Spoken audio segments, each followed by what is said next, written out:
Namo Buddhaya. Dalam tradisi Buddhis, seorang biku atau pertapa dilarang untuk menunjukkan kemampuan batin atau abinya, atau bahasa umum kesaktian. Nah, larangan ini muncul pada saat Sang Buddha mengetahui muridnya menunjukkan kemampuan batin kepada para penduduk desa.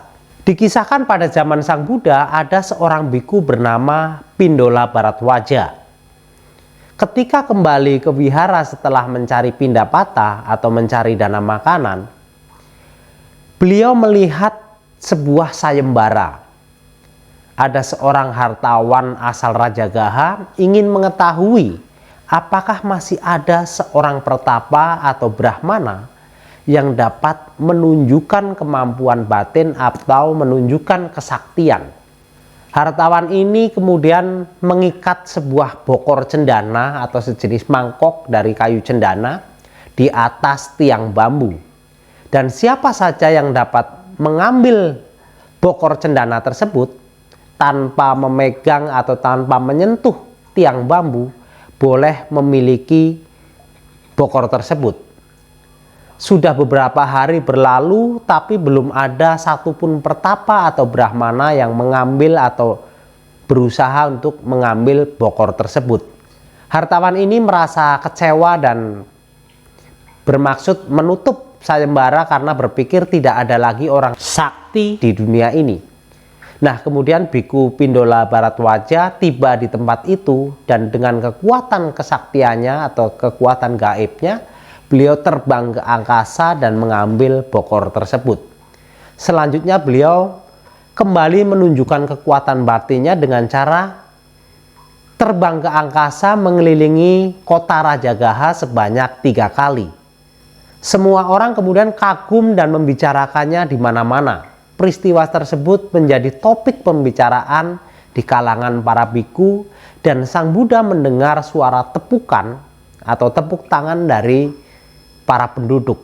Kemudian beliau bertanya kepada Biku Ananda, "Ananda, siapakah mereka yang sedang bertepuk tangan?" Ananda menjawab, "Pindola Bharadwaja telah terbang ke udara, mengambil mangkuk yang terbuat dari kayu cendana, dan kemudian penduduk bertepuk tangan." Setelah mendengar kejadian ini, kemudian Sang Buddha memanggil Biku Pindola Bharadwaja untuk menghadap dan menanyakannya, apakah benar bahwa Biku Pindola Bharadwaja telah melakukan seperti yang dilaporkan oleh Ananda.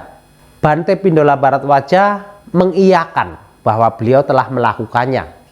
Nah, Sang Buddha lalu menegur dan menyuruhnya untuk memecah mangkok tersebut menjadi kecil-kecil, menjadi potongan kecil-kecil. Kemudian diserahkan potongan tersebut kepada para biku untuk digiling dijadikan bubuk kayu cendana. Nah, Sang Buddha menjelaskan bahwa pertunjukan kesaktian mempunyai 2 akibat.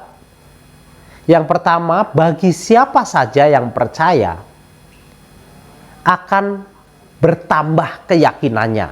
Dan yang kedua, bagi yang tidak percaya akan mencemoohkannya. Kemudian Sang Buddha menetapkan sebuah peraturan yang melarang para biku untuk menunjukkan kekuatan batin atau kekuatan supranatural kepada perumah tangga. Beliau mengatakan bahwa seorang biku yang menunjukkan kekuatan batinnya atau kesaktiannya kepada umat awam, ibarat seorang wanita demi sedikit uang menunjukkan bagian-bagian tubuhnya yang memalukan di depan publik. Dalam Vinaya Pitaka, Sang Buddha juga menetapkan peraturan bagi para biku bahwa barang siapa mengaku memiliki kesaktian padahal tidak memilikinya, maka biku tersebut harus meninggalkan kebikuannya atau keluar dari sangga. Tetapi bagi mereka yang memang memiliki kemampuan batin atau memiliki kesaktian dan mempertunjukkannya kepada perumah tangga atau kepada umat awam, akan dikenakan sanksi dukata dan harus mengakui kesalahannya kepada para biku yang lain. Sang Buddha sendiri tidak menginginkan para biku memamerkan kesaktian walaupun para biku tersebut memilikinya. Sang Buddha mengatakan bahwa tidak dengan mengandalkan kesaktian atau abinya, keberuntungan dan kebahagiaan dapat dicapai. Tidak dengan mengandalkan kesaktian atau abinya, kematian dapat dicegah. Tidak dengan mengandalkan kesaktian atau abinya, roda samsara dapat dihentikan. Tidak dengan mengandalkan kesaktian dan abinya, kesucian dapat diperoleh. Tidak dengan mengandalkan kesaktian atau abinya, penderitaan akan berakhir. Tidak dengan mengandalkan kesaktian atau abinya, pembebasan dapat direalisasikan. Dari sini jelas bahwa Sang Buddha tidak menginginkan para biku untuk menunjukkan kesaktian atau memamerkan kesaktiannya walaupun para biku memiliki kesaktian tersebut. Kepada Brahmana Sanggarawa, Sang Buddha pernah menjelaskan ada 3 macam kesaktian, yaitu kesaktian kekuatan supranatural, kemudian yang kedua kesaktian membaca pikiran, dan yang ketiga adalah kesaktian dalam pengajaran. Nah, kesaktian kekuatan supranatural di sini adalah di mana ada orang yang memiliki kekuatan supranatural seperti merubah dirinya menjadi banyak, dari banyak menjadi satu, bisa menghilang, bisa tembus dinding, bisa menembus benteng, menembus gunung, menyelam ke dalam tanah, berjalan di atas air, kemudian terbang di udara, tangannya dapat menyentuh matahari dan bulan, memiliki kekuatan fisik, mengunjungi alam Brahma. Itu adalah contoh-contoh dari kekuatan supranatural. Nah, kemudian kekuatan membaca pikiran adalah kemampuan untuk mengetahui pikiran orang lain. Dan yang ketiga adalah kekuatan pengajaran, adalah kesaktian di mana dapat menunjukkan pandangan benar, membebaskan dari penderitaan. Brahmana Sanggarawa ditanya oleh Sang Buddha, dari ketiga jenis kesaktian tersebut, mana yang paling baik? Brahmana Sanggarawa kemudian menjawab mengenai kekuatan supranatural dan pembacaan pikiran atau membaca pikiran, hanya pelakunya saja yang dapat mengalami hasilnya, mendapatkan hasilnya. Hasilnya hanya dimiliki oleh pelakunya atau mereka sendiri.